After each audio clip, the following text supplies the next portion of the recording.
좀 원종군 씨가 어제죠 페이스북에 자신의 입장을 글을 하나 올린 게 있거든요.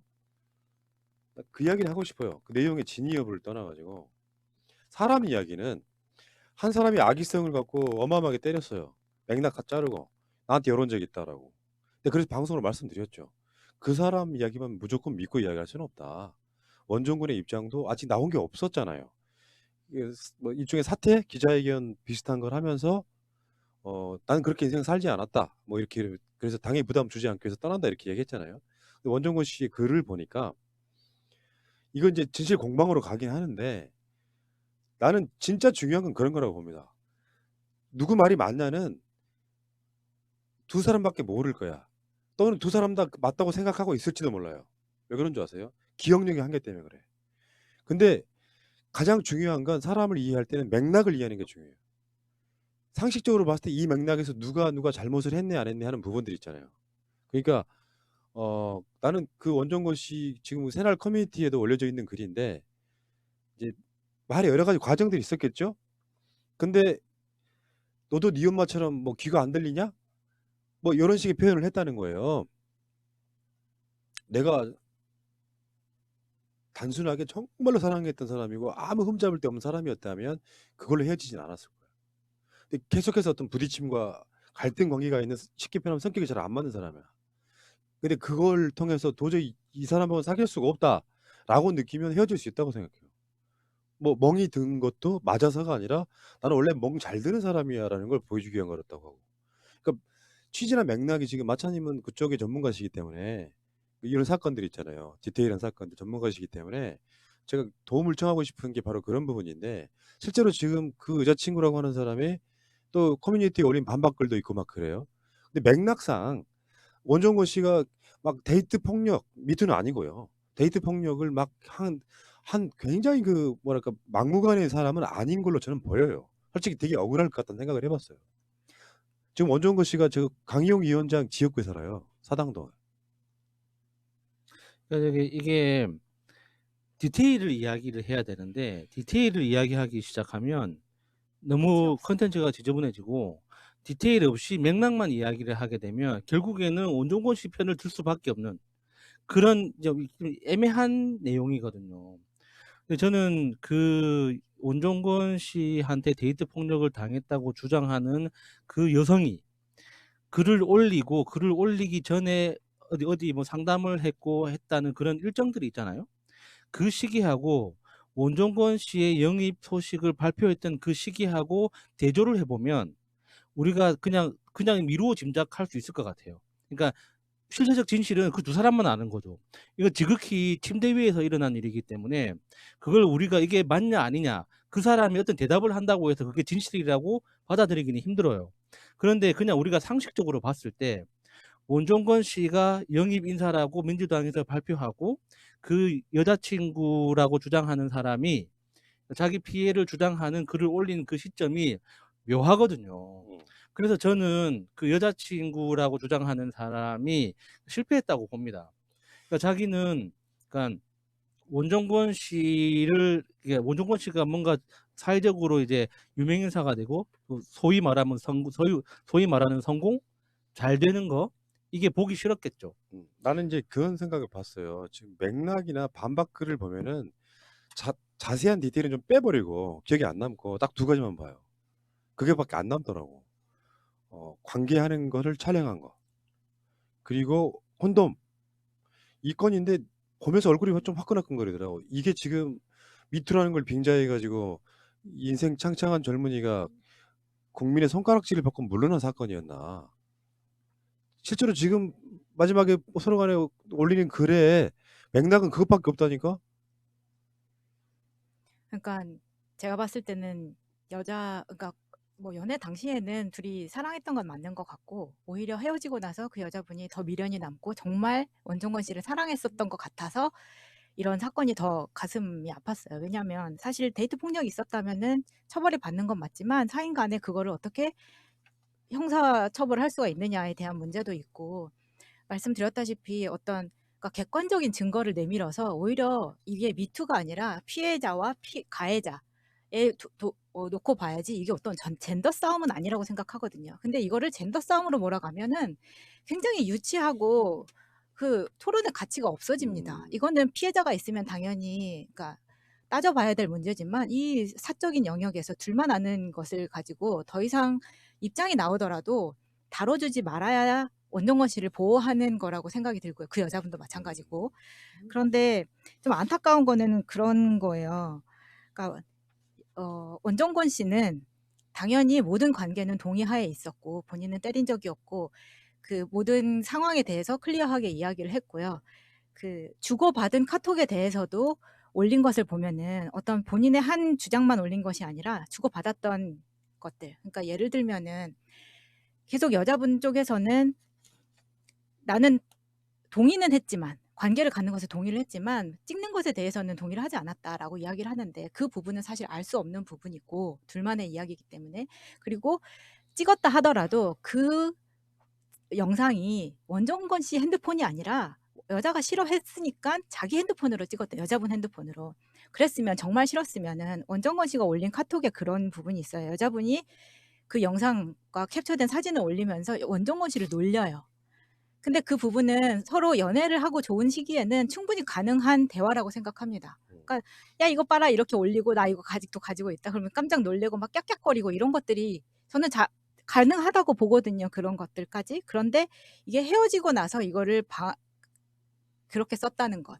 그런데 이 여자분이 지금 주장을 하는 것은 어느샌가 원정권 씨가 폭력적으로 나왔고 이런 이야기들을 막 해요. 예를 들면 2019년 2월에 산부인과에 가서 진단받은 것을 이야기를 하는데 저는 이 부분도 객관적으로는 산부인과에서 이 남자를 더 이상 만나지 마세요라고 이야기를 할 리가 없거든요, 사실은. 왜냐면 그거 의사가 책임질 수가 없기 때문에 이것은 제가 산부인과에서 일하는 친구나 제가 병원에 갔을 때의 경험을 보더라도 절대 이런 말을 할 수가 없습니다, 의사가. 만나라 만나지 마라. 이 병이 당신 남편으로 왔습니다. 남친으로 왔습니다. 의사도 확신할 수 없기 때문에 말을 못하는 부분이거든요. 근데 이런 부분에서 언급을 했다라던가 지금 원정권 씨 말로는 사귀었던 부분이 10개월입니다.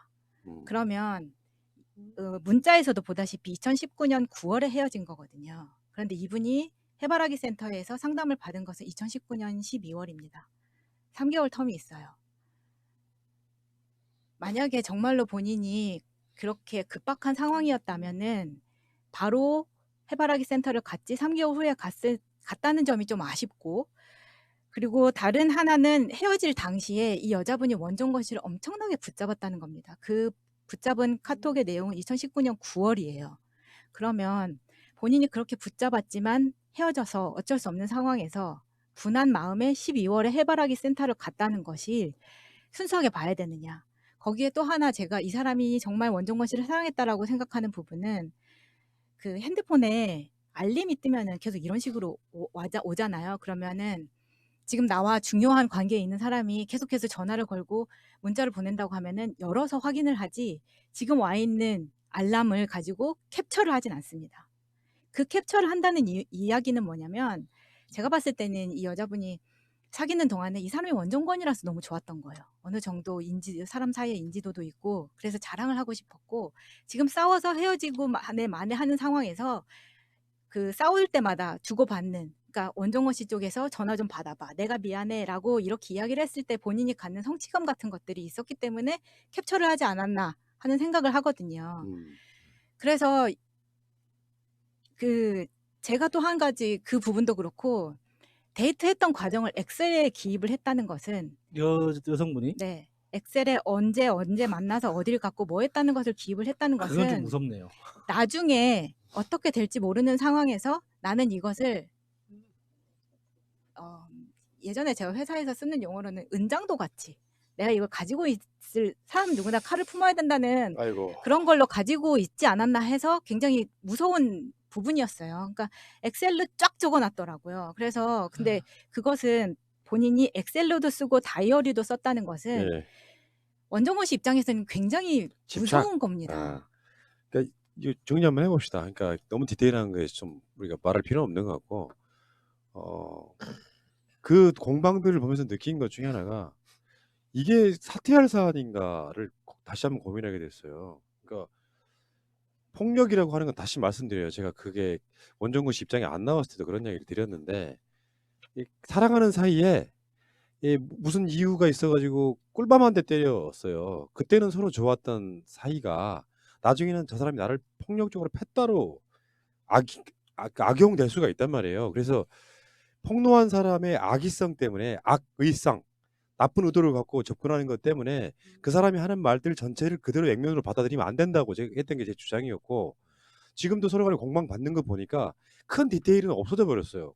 큰 거 예를 들면 원정권 씨가 폭력적이었다라든지 뭐 어쩌다라든지 이런 것들은 사실상 다 사라지고 지금은 콘돔을 안 끼려고 했다. 하기 싫은 걸 억지로 하려고 했다. 촬영을 하고 싶어 했고 촬영을 했다. 이게 남아있는 게 디테일이 이 정도밖에 없거든요. 뭐야? 이거 일반적으로 젊은 사람들 데이트 사이에 늘 있는 것 중에 하나고 요게 정치적으로 이용돼서 뭐 민주당이 인재 영입을 잘못했다는 부분으로 쓰여야 될 만한 소재가 되느냐에 대한 부분은 내가 말씀드리고 싶은 거예요. 그러니까 뭐 젠더 문제라고 해서 막 비난하던 사람들 이쪽 사람도 원정권은 나가야 되는 거 아니냐 하던 사람들 한번 생각해 보십시오. 내가 이쪽에 계시는 분들 무슨 논란 있을 때마다 제가 항상 드리는 말씀 있죠. 본인 당사자의 이야기를 들어보지 않고는 비난하지 말라고. 제 결론은 그거예요. 그러니까 근데 좀 안타까운 건 어쩔 수가 없는데, 그러니까 원정권 씨가 억울하죠. 근데 이제 우리나라 이제 대한민국 언론 지형에서 여성이 피해자로 딱 이 포지션이 된 상태에서 어떤 이야기가 시작되고 나면 정말 이렇게 여성 중심으로 그 어떤 모든 이야기가 전개되기 시작합니다. 어쩔 수 없는 현실이거든요. 그러니까 원종건 씨가 그랬잖아요. 사실 여부를 떠나서 진실 공방 자체가 당에 부담을 준다. 만약에 지금 여자가 이 피해자라고 주장하는 여자가 익명으로 지금 얼굴을 가린 상태에서 계속 이야기만 나오고 있잖아요. 그런데 원종건 씨가 사퇴 안 하고 계속 버티는 순간 이게 한 1주, 2주 지난 다음에 그래서 완전히 풀대로 부풀어진 상태에서 여자가 얼굴을 딱 공개합니다. 그러면 이거는 이야기는 사라지고 여자 얼굴만 남게 돼요. 그러면 그 모든 피해는 민주당이 이게 부담할 수밖에 없는 거거든요. 그런 측면에서 원종건 씨가 정무적으로는 굉장히 어떤 탁월한 선택을 했다고 봐요. 맞아요. 너무 안타깝긴 하지만. 근데 저는 그 여자분한테 이야기하고 싶은 게 이 지점인 거예요. 사회생활을 앞으로 해보면 알겠지만 누군가를 죽이기 위해서는 내 팔 한쪽은 떼줘야 됩니다. 나는 피 한 방울 안 묻히고 상대방만 죽일 수 있는 방법은 현실에 존재하지 않아요. 그런데 원종건이라는 사람의 인생을 무너뜨리기 위해서 악의적이든 진실이든 내가 피해자라고 주장을 했다면 그만큼 그 당사자도 책임을 져야 되는 거거든요. 그게 정말 그러니까 지금 당장은 눈에 안 보이고 사회적으로 숨어서 지내면은 괜찮을 것 같죠. 이거 두고두고 자기 인생에서 짐이 될 거예요. 그거 뭐 이런 이야기 있잖아요. 사실은 내가 약간 좀 발끈했던 이유 중에 하나가 지금은 나이를 먹어서 그런 게 없는데 젊었을 때 연애할 때는요. 그러니까 밤에 이불 속 이야기는 아무도 몰라. 어떤 취향인지 서로 뭐 하는지 몰라. 근데 간혹 저도 예를 들면 안 끼고 싶고요. 표현은 좀 그렇습니다만 남자들은 상당히 그런 부분 많이 있죠. 그러니까 이런 게 있어요. 지금 딱 만들어진 어떤 데이트에 있어서의 어떤 만들어진 형상, 모델 거기에 100% 근접하는 남자는 사실상 없어요. 그렇게 바뀌는 과정 중에 하나라고는 보고. 근데 그 과정에서 어쩔 때는 찍고 싶기도 하고 너무 좋으니까 남기고 싶고 그런 행위들을 상당 부분 해왔던 보통의 사람들 입장에서 보면 이게 범죄가 돼 버리는 거예요. 그러니까 좋아서 막 서로 간에 집착할 정도로 좋아했던 사람이 헤어지고 나서는 그걸 악용해 가지고 이 사람 인생 망치는 용도로 쓰는 건 정치 이런 걸 떠나 가지고 나는 인간 쓰레기라고 생각해요. 솔직히 말하면 좀 솔직히 말씀드릴까요? 얘가 예를 들면 그 데이트 상대를 막 지극히 이용해 먹고 진짜 나쁜 놈들 많잖아요. 진짜 막 날이면 날마다 때리고 뭐 그런 걸 떠나 가지고 그 이용해 먹고 돈 뜯어내고 온갖 관계를 만들어 가면서 노예처럼 부리는 그건 진짜 나쁜 놈이지만 일반 사이인 간에 데이트하는 과정에서 이불 속에 있었던 이야기를 꺼내 가지고 상대방 인생 망치겠다고 하는 건 그건 사랑 행위가 아니에요. 원종건이라고 하는 사람이 정치인이 되면 안 될 결격 하자로 콘돔 안 끼워서 뭐 어떤 남자놈들은 무슨 여자친구랑 데이트할 때 그러면 여자친구가 무조건 오케이 할 때만 했습니까? 지금까지 살면서? 옛날 방식이 점점 바뀌는 과정이긴 하지만 저도 지금 이 나이 먹어서는 상대가 원하지 않으면 그게 부부 사이라도 안 할 것 같긴 한데 젊은이들 사이에 그런 데이트하는 방식까지도 그게 끌어들여 가지고 정치적으로 활용이 돼야 되냐고. 나는 그런 것들이 인간 쓰레기라고 보는 거예요. 정말 사랑했다면 헤어지고 나서도 지켜주는 게 인간에 대한 도리 아니에요? 그게 또 정치적으로 이용되고 한 젊은이는 사실상 사회적으로 매장돼 버리고 이런 방식은 아닌 거지. 정치가 이렇게 지향을 하면 안 되는 거지. 아니 뭐 피임 같은 경우에도 뭐 그러니까 이전에도 말씀드렸지만 두 번 말씀 안 드리겠습니다. 그거는 본인들의 취향이기 때문에 싫다 그러면은 다른 방법을 찾으면 돼요. 그리고 그 또 하나는 가스라이팅이라고 했던 그 옷 스타일 옷 입는 거 가지고 그 이야기를 하면서 이제 사진을 또 올렸는데 여름에 긴팔, 긴 옷 남자친구가 요구할 수 있죠. 그러면은 그것에 대해서도 협의를 하면 되잖아요. 그럼 너도 긴팔, 긴 바지만 입어. 그렇게 나도 내가 원하는 스타일을 남자친구한테 입힐 수 있는 거잖아요. 그럼 굉장히 이 관계가 수동적이었는데 헤어질 때 보면은 또 엄청 매달려요. 그런데 그러면서도 마지막에 붙잡기 위해서 모텔을 자기가 먼저 가자고 했다. 여자분이. 그런 식의 것을 보면서 사귈 때는 굉장히 사랑했고 끝까지 매달렸지만 결과적으로 완전히 헤어지고 나서 내가 못 가지면은 그냥 너를 부셔버리겠어. 이렇게 됐다. 안타까운 거죠. 네, 극복했으면 좋겠습니다. 두 분 다. 그러니까요.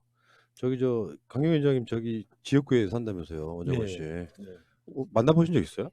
아니 우리 이분은 직접 본 적은 없고요. 그 어. 어머니 이야기는 저희가 많이 들었어요. 음. 어머니 이번 일 터지고 나서도 그 어머니 사시는 그 시장통 뒤에 있는 그 집인데 거기에 이제 카메라 몇 대가 방송사들이 와서 진을 치고 그래서 이제 저희 이제 아시는 분들이 가서 그러지 마라. 이거는 왜 어머니를 저기 탔을 때 어머니가 약간 위압감을 느낄 수 있는 부분이잖아요. 그러니까 이제 이렇게까지 오늘 뭐 해명이 나오긴 했지만 본인의 주장이 이제 사실 오랜만에 나왔고 그런 문제냐라고 했던 것이었는데 안타까운 부분이 있고 아까 이제 우리 야수님 말씀하셨지만 그 상황에서 원정건 씨가 그런 판단을 내리고 당에 누를 끼칠까봐 이제 자격을 스스로 반납하고 스스로의 어떤 명예훼손을 하기 위해서 나서겠다라고 한 것은 지금 봐도 상당히 놀라운 결정이었다는 생각이 들고요. 이거는 이제 언론에서 이제 미투다라고 얘기하는데 미투라고 하기에는 좀 다른 거 아니냐. 그러니까 미투라고 하는 거는 최소한의 어떤 권력 관계, 남녀 관계 플러스 권력 관계, 상하 관계, 고용 피고용 관계 뭐 이런 것들이 좀 존재를 해야 그러니까 남녀 관계 외적인 관계들이 권력이 작동할 수 있는 것 그 안에서의 어떤 강압적인 무엇 이런 것이 있어야 되는 것인데 미투를 규정하는 것 자체는 좀 아닌 것 같더라. 예. 근데 아니나 다를까 이제 이런 일단 주장이 나왔습니다. 지금까지도 저희는 이제 상당히 조심스럽게 얘기할 수밖에 없을 것 같아요. 피해자가 일단은 피해를 호소하고 있기 때문에 그럼에도 불구하고 이거는 우리가 평을 하자면 기존의 어떤 미투와는 다른 방식으로 전개될 수밖에 없는 요소를 갖췄다 이렇게 보여집니다. 어떤 분이 이제 원정건 씨가 원하지 않을 거다 이런 이야기 하지 마라 하셨는데 잘못된 생각입니다. 본인이 본인을 이제 변호하고 있는 건데 그래서 SNS 글이 올라온 건데 많은 사람들은 여기에 대해서 원정건이 나쁜 놈이라고 알고 있을 가능성이 높아서 그분의 뜻을 받들어서 그분을 우리가 변호해 드리는 거기 때문에 이야기를 꺼내지 마라 하시는 건 이상한 논리예요. 한 번 나쁜 사람 만들어 놓으면 그걸 계속해서 묻어 놓는다고 해서 그게 상황이 좋아집니까? 정면 반박해 가면서 싸워야죠. 그러니까 그 피해자가 처음 글 올렸을 때는 실시간 검색어로 한 3일 갔었는데 지금 원정건 씨 입장은 하루 반나절도 안 돼서 실검에서 사라졌어요. 그래서 어쨌든 본인이 입장을 밝혔기 때문에 그리고 본인이 입장을 밝힌 이후에 피해자가 한 번 더 입장을 밝혔기 때문에 피해자의 입장 2번, 원정건 씨 입장 1번 들어봤습니다.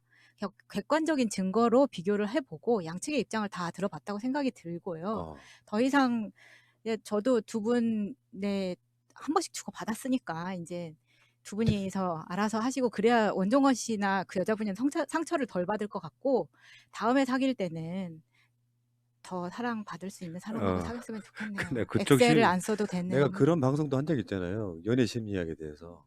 상황 보면 다 이해가 돼요. 여자건 남자건 이해가 되는데 그 연애 상황, 사랑이란 게 뭔지 아세요? 좋을 때 지지고 볶는 것만 사랑이 아니에요. 헤어지고 나서도 그 사람의 행복을 비는 마음 같은 거죠. 근데 헤어지게 된 직접적 동기가 너도 네 엄마처럼 귀가 안 들려? 이 말 듣고 정이 떨어졌다는 거 아니야. 나 그것도 이해되고요. 그리고 그 여자분이 그냥 그렇게 말을 한 게 아니라 이런 상황 이런 이야기 했다라고 또 자기 변명을 썼는데 그것도 이해되고요. 그러니까 사람과 남녀 관계에 있어서 아까 다 말씀하셨지만 미투가 아닌 거를 지금도 언론들은 원정권 미투 뭐 그러면서 뭐 김용민 뭐 옛날에 무슨 안 좋은 기억 뭐 이런 이야기 하면서 계속 이상한 짓거리 하고 있잖아요. 아닌 건 아니라고 이야기를 해줘야죠.